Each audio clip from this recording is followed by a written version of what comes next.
But most importantly, strikes is very Makerere.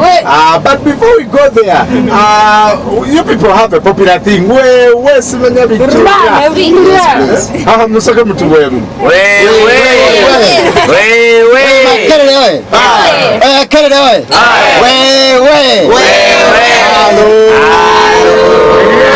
yeah,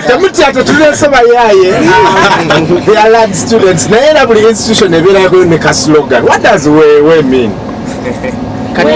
Now, we means that it gives us morale. When you are fighting for something, when you are in for something, we tend to use that slogan. We tend to give it way to get strong and people can hear us. Yes. I think that wewe was got from this Swahili word which means wewe. Now like the policemen used to say wewe, scaring away the students. Now like the students also used to I've gotten.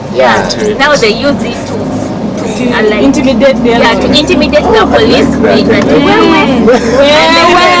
Today we are going to focus on the striking in Makerere University, and this comes in the wake of the recent strike that had the 60% tuition payment policy. The students will be telling us about where it came from, what do they think about this tuition policy, but also what are the numerous causes of the strikes in at the Ivory Town, and are there ways they can employ other ways other than striking?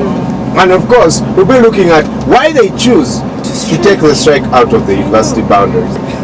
So that's what we'll be looking at today. I'll start by asking you 60%. I'll start with the school fees. What was the issue behind the school fees policy?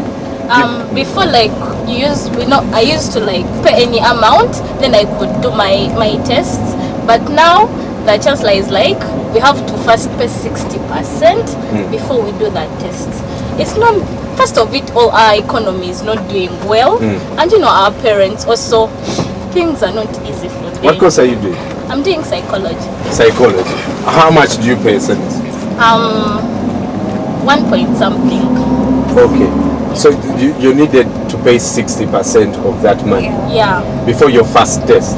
Or before? Before coursework, let me say, handing in the coursework. How long does it take for the lecturers to start giving courseworks? A month.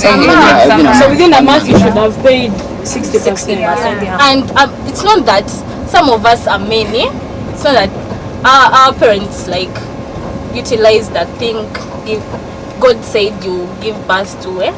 So I'm not the only child. She has to cater for my other siblings. So now telling her that 60%, it's really unfair. Right.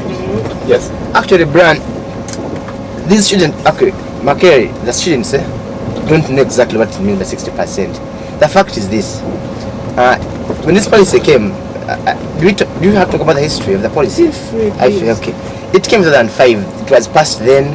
Then for all these coming years, up to now, up to date, the vice chancellors have been coming. The presidents have been trying to fight it not to be implemented. Though it was already passed, because even in our when you admitted, the policy is there in our rules and regulations. It's there in the box they give us by 6th week, 60% and all that.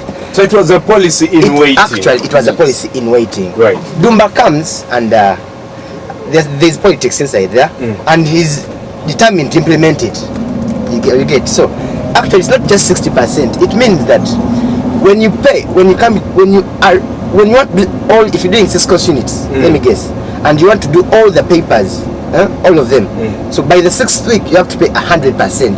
The 60% will help you do a few, as in they will compute how many papers can accommodate that 60%. If I'm now like me, I'm paying 1.7 in first semester. Second semester I pay 1.115. So it means that in my second semester, in my first semester, I have to pay the functional fees. That's about 500 and something.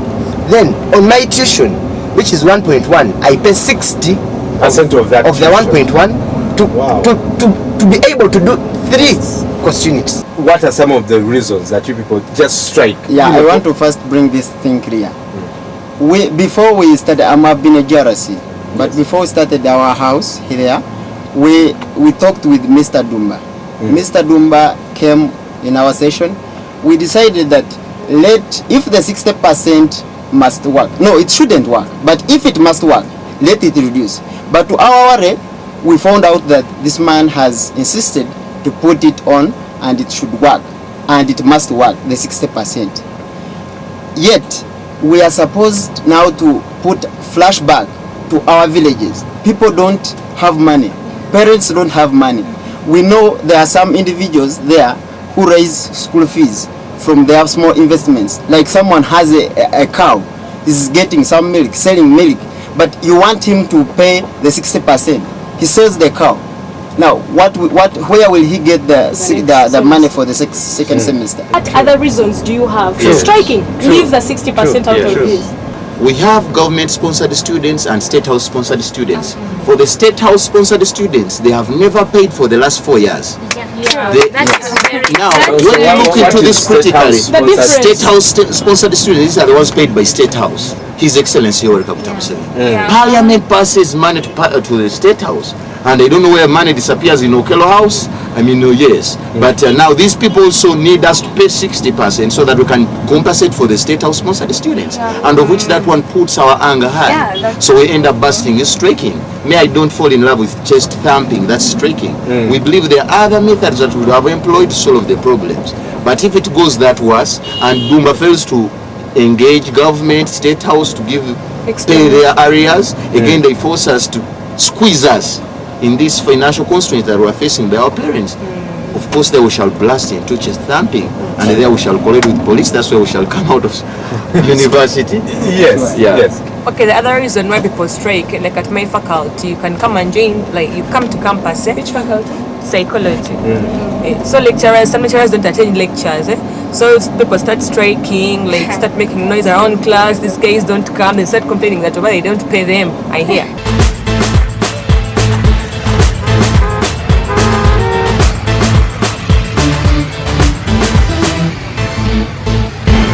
We do not have so many student strikes at Makerere, but sometimes within the operations we have strikes. Some strikes are because of disagreements with members of staff. The university management believes that through dialogue with the students, that is the best way to handle any grievances. How to avoid future strikes? What we are doing right now, the university management, together with the Public Relations Office, and the Dean of Students have come up with strategies. One of the ways I think we realized is sometimes there's a breakdown in communication, and the university is trying to come up with strategies to strengthen the communication aspect to students. For example, the academic registrar will be communicating on academic matters to students. The Dean of Students will be communicating all matters pertaining to welfare to students. We've also ensured that we create student mailing lists. A new mailing list has been created that will also help, especially to the students who can access the internet. That will also help. Those are students, it's called students@mak.sc.ug. But also we are appealing to the Dean of Students to ensure that there is more dialogue between the Makerere University Students Guild, the Dean of Students and the university management. Yes. Then the other issue, again, why students strike at Makerere is of the facilities. We have facilities like, elevators that really don't function. You have elevators? Yeah, that's if at all, not most of them, but all of them have elevators, but they don't function. So people are like, now we have disabled people, all of that stuff. Then the other issue is also about the university hospital. The university hospital is there, we pay, but we don't have services offered from the university hospital. Maybe what we can as well access is Panadol, and then maybe safe male circumcision, I could say. What is your leadership doing to help you address, whether it's 60%, whether it's toilets, whether it's meals, whether it's lecturers not attending class? Okay, thank you very much. I happen to be the Vice President of College of Computing and Information Sciences. Yes, I'm out of office. For us, we are already the culprits of the 60%. We have to pay that money or we don't sit for the papers. Yes. But in my term of office, we struggled very hard to engage the principal of the college. Yes. We told him, look, when you're in papers, you see your friends being taken out. They walk out because if you have not cleared, you will walk out. But as student leaders, we time and again engaged these people. We told them, look, this is not your own university. Even when you were here, you guys were not paying. So why do you squeeze us and let these students not pay? Another thing what we do as student leaders is to always put some write-ups and consultation. We go class by class, we have class representatives. We have the information ministers. We go around students and ask them the grievances. Now for the case of College of Computing at Block B, we have 6 floors and there are some elevators which are not working.